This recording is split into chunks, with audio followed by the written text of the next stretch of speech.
Captain ThirdGen YouTube channel. Remember to like, comment, and subscribe. Hello guys, today we're going to be doing a common problems on the 97 to 04 C5 Corvette video. This is not going to be all of the problems that the C5 will have. This is probably not going to be all of the problems that your C5 will have. This is merely a list of the common problems relevant to the C5 Corvette. Next up on our list of shame here, we have the harmonic balancer, which for whatever reason is extremely common on the Corvettes, both C5 and C6, but not really relevant on any other LS powered vehicle. Now, LS engines generally share one of three accessory drive families. We have the Corvette system, we have the rest of the cars, whether that's a Camaro, a Firebird, a GTO, or a Cadillac, or whatever, and then we have the trucks. So they all each have their own accessory drive system. The Corvette has a unique accessory drive system, and the harmonic balancer fails on the Corvettes at a significantly higher rate than all the other vehicles. I think it is primarily due to it sitting further in, and the water pump's weep hole leaks coolant over time, over the life of the car, onto the balancer, and it eats away at the rubber, causing the balancer, when the engine's idling, you'll see it'll wobble. Well, hopefully you don't see that, but it can. When I bought this vehicle, it was pretty good. And as I drove it, I noticed the wobble started to get worse and worse and worse. So eventually I replaced it with this here Dayco Power Bond balancer. The removal and installation process was simple, but it was very, very time consuming. You had to remove the steering rack, all that kind of stuff, which on this car is a pretty big job. If you're going to buy a C4 or a C5 or a C6 that already has this done, that's a major bonus. So yes, harmonic balancer, very, very common failure point. Next on the list, we have shift cable bushings. Now this is really only relevant to automatic cars. Mine is a manual, so I do not have this problem. The automatic cars has a shift cable that runs from the shifter. Help if my door was unlocked. They run from the shifter to the transaxle, and they have little plastic bushings on them that over time can wear out, and it can lead to the shifter no longer shifting the transmission, and you'll get stuck in either park or whatever other gear you're in. So that can be a significant problem. It's not an expensive fix, but it is a time-consuming fix in that you have to jack the car up, go underneath it, put the new cable on, yada yada yada. Next up, we have our EBCM, which is this silver contraption right here with the hoses leading into it. These are common to fail on the later C5s, 01 to 04. Those have a higher failure rate than the earlier C5s. However, the later EBCMs can be removed and sent out and repaired. The earlier ones, like this car, the 97 to 2000 EBCMs, they fail at a lower rate. However, once they do fail, there's only a certain number of codes that can happen that can be repaired. Most codes with the 97 to 2000 EBCM cannot be repaired. So you'll either end up replacing the EBCM altogether with another used unit, because new replacements are not available, and they are extremely, extremely expensive. So that is something to keep in mind. Old EBCMs most of the time cannot be repaired. However, some of them can. There is some codes that happen with internal failures on the EBCM on the early cars that can be repaired, but most of the time this is not the case. 01 to 04s, they fail significantly more often, and they are not cheap to fix, but they can be fixed. So that is something to keep in mind.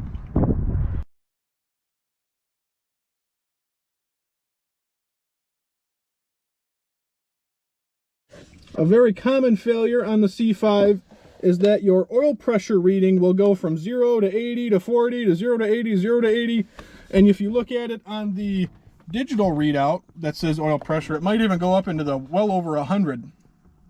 That is indicative that your oil pressure sending unit has failed. That is super, super common on the C5. I have not experienced this issue on any other LS car ever, and I've had many. So I don't know why the C5s are so much more common to have this issue, but so many C5s have had this problem, including mine right now. Very irritating. Now, it normally wouldn't be that big of a deal, because the oil pressure sending unit on an LS is very cheap, and on most other cars is not that hard to get to, but on the C5 it's tucked way in here.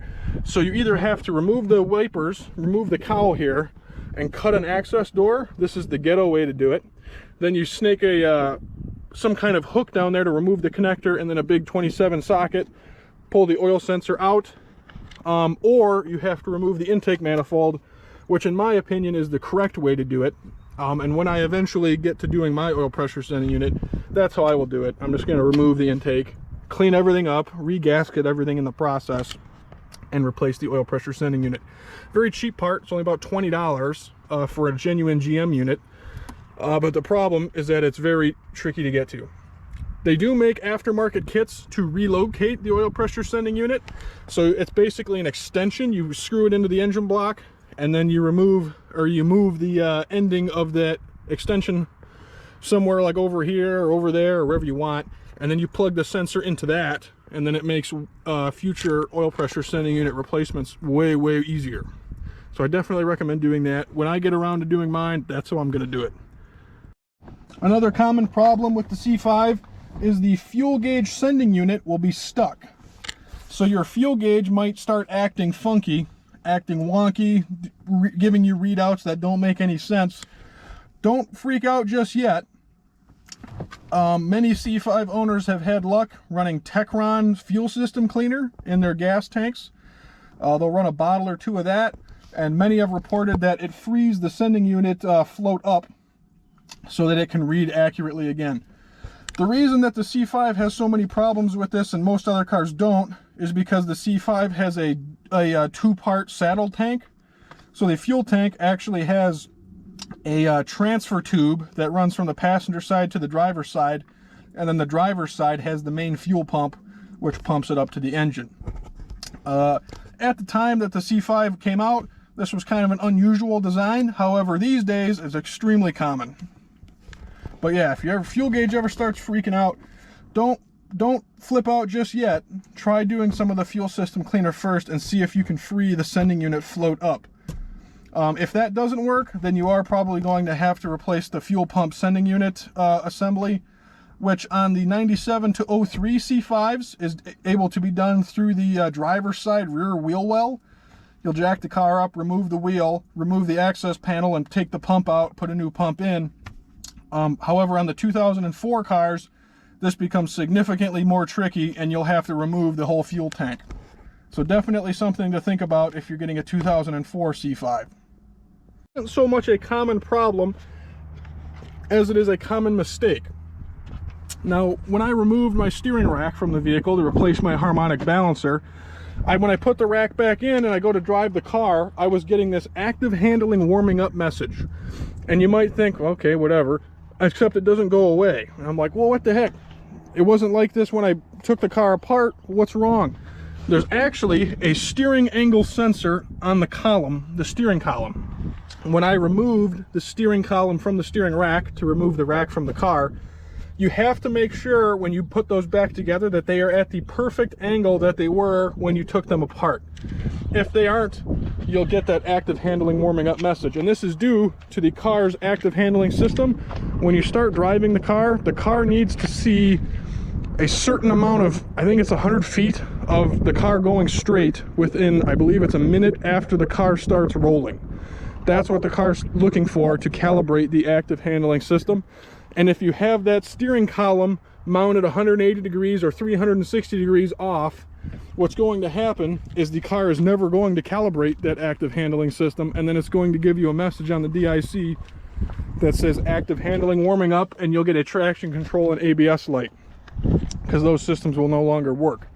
So it's definitely something you want to be careful of if you remove the steering column from the rack for whatever it is that you're doing. Make sure you made it back together at the right angle. Next up, we have torque tube related issues. So the torque tube connects the engine to the transmission, which is behind you in this car. It's very common to have torque tube related issues. These can be humming noises, grinding noises, vibrations that you can't diagnose, things like that. If it feels really weird and you don't know what it is, a lot of times it is the torque tube.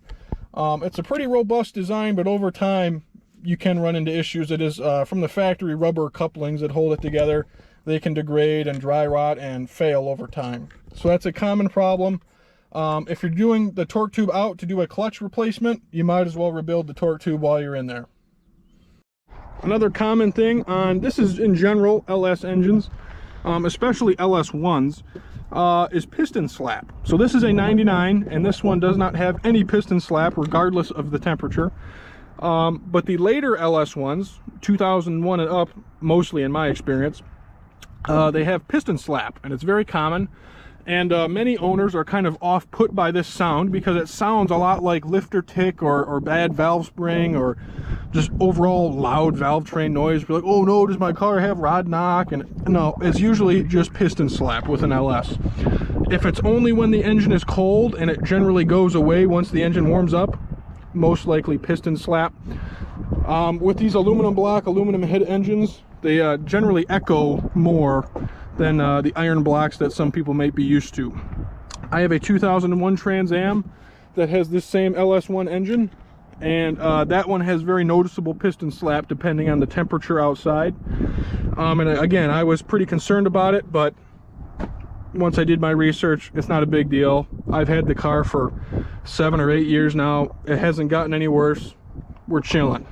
So if your engine's making sounds that you think are kind of weird, but it's only when it's cold, most likely piston slap. Not that big of a deal. Starting off, we have the passive entry system. Later C4s had a similar system, and it basically worked as a primitive keyless entry system.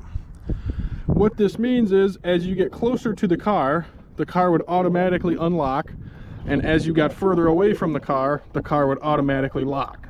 Sounds nice in principle, however in practice this was quite poor. They were very unreliable, and the problem is as you would walk away from the car, sometimes the car would lock and unlock several times, and you might leave your car unlocked unknowingly. The replacement key fobs that GM now recommends do not have this feature, so there's no need to worry about it. I was able to buy a new key fob from GM, and it does not have this feature anymore, so no big deal. However, the key fob was quite expensive. It's about $100. But when I first bought the car, it had the original passive entry key fobs, and this gave me a lot of hassle. You might say, oh, turn the feature off, it has the button on the key fob. This is true, however, sometimes the slide button to turn it off is also broken, so you cannot turn it off. All around, a crappy system. Next up on our list of fun here, we have the DIC buttons not working.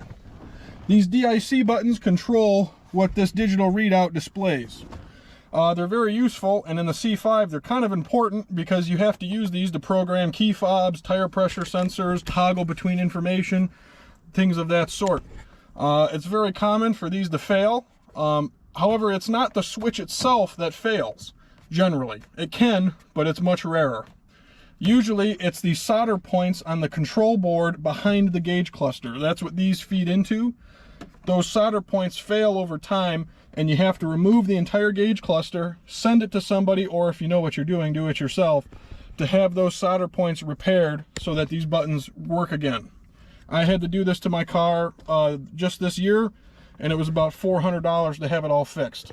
I removed and replaced the cluster myself. I was able to retain my original gauge cluster, so my mileage and everything is all correct. A company called Specmo in Madison Heights, Michigan can take care of that for you. Kind of a time-consuming job to get the cluster out, but it's very, very nice to have access to these buttons again. Another common fail point is the AC blend doors. These are common in many GM cars, and they're actually kind of common in all old cars that have electronic HVAC controls. There's a blend door, and these on the C5 with dual zone climate.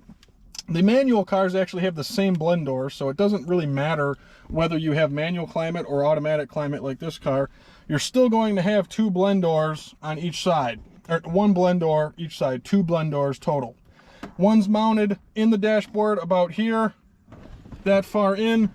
The other one mirrors it over here. To do these, I was able to remove just this bottom kick panel and get up to remove the blend door on the driver's side. However, I could not replace it from that same angle. So I had to remove the entire dash, console and everything to pull this whole piece out, get the new blend door in, and then do the same to the passenger side because both mine had failed. Sometimes you're able to go into the fuse box in the passenger footwell and pull fuse number 27 for about a minute or two, and that will reset the HVAC system. But if that doesn't work, it looks like you're going to be doing blend doors. I did that on this car, did it myself. It's a big job. It took me a long time. Works great now, but it was very time consuming. Another common issue is the HVAC unit, mainly this one, this automatic unit. Eventually these buttons will start to fail, and very commonly the LED display here, LCD, or I don't know, whatever the heck it is, will degrade over time. You can actually send this unit out to be repaired. It's not terribly hard to get to. You just have to remove the console, pop this bezel off, and then you can pop the HVAC unit out and send it out to be repaired. It is a little pricey, but if you want your stuff to work properly, that's the price you pay. Another common issue you'll run into is the turn signal socket melting because they use from the factory incandescent bulbs, and on the C5 the turn signal is used also as the daytime running light. So anytime the engine's running and the parking brake is down, this light is running solid and it will eventually melt the socket. F-bodies in the form of 93 to 02 Firebirds have the same problem.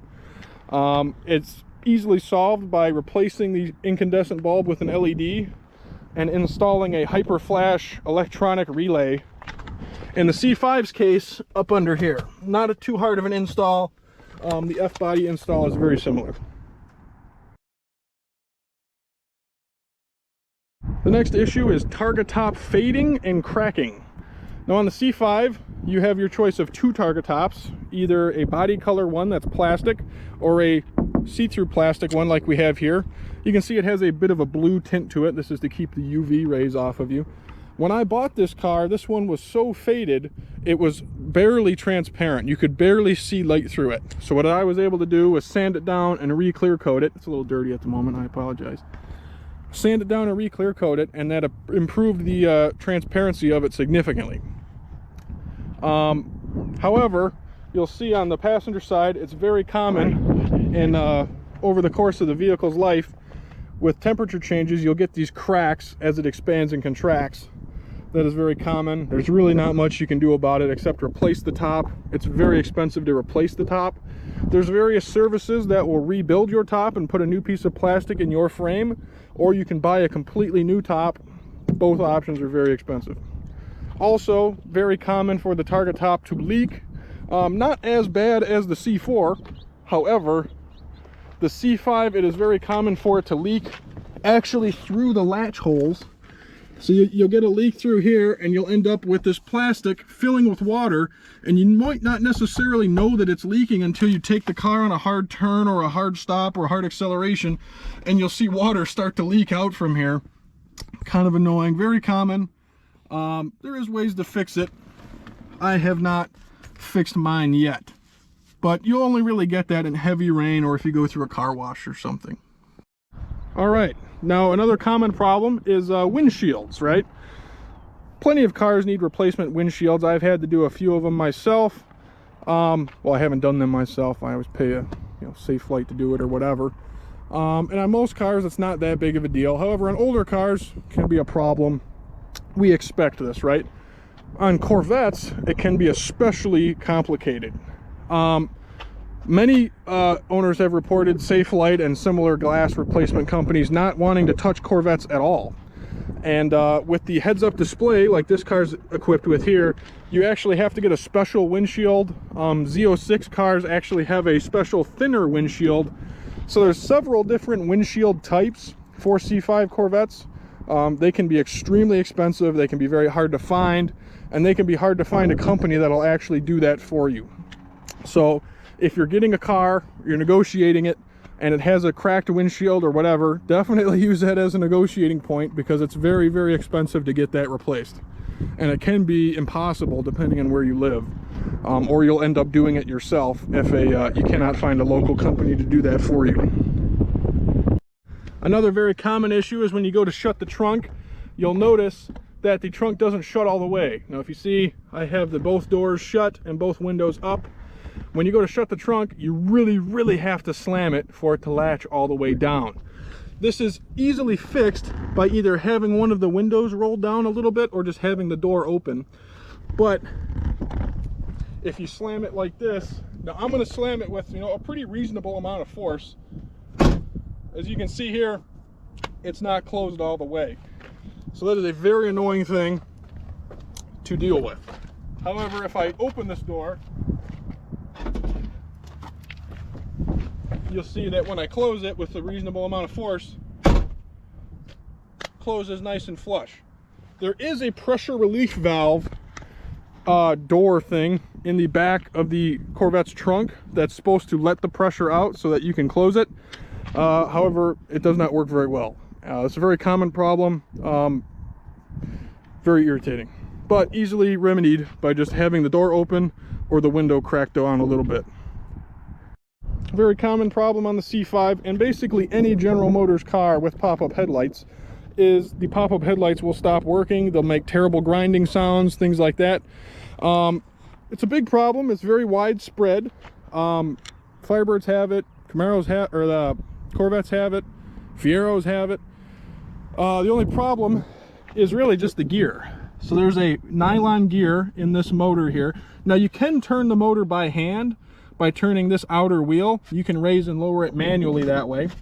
So in a pinch, that is nice to know. But usually it's just the nylon gear in the motor. Over time it gets brittle and the teeth break off of it. So a lot of times you don't necessarily have to replace the motor. You just take it out, put the new gear in it. You can get either a replacement nylon gear or you can get a heavier duty brass gear.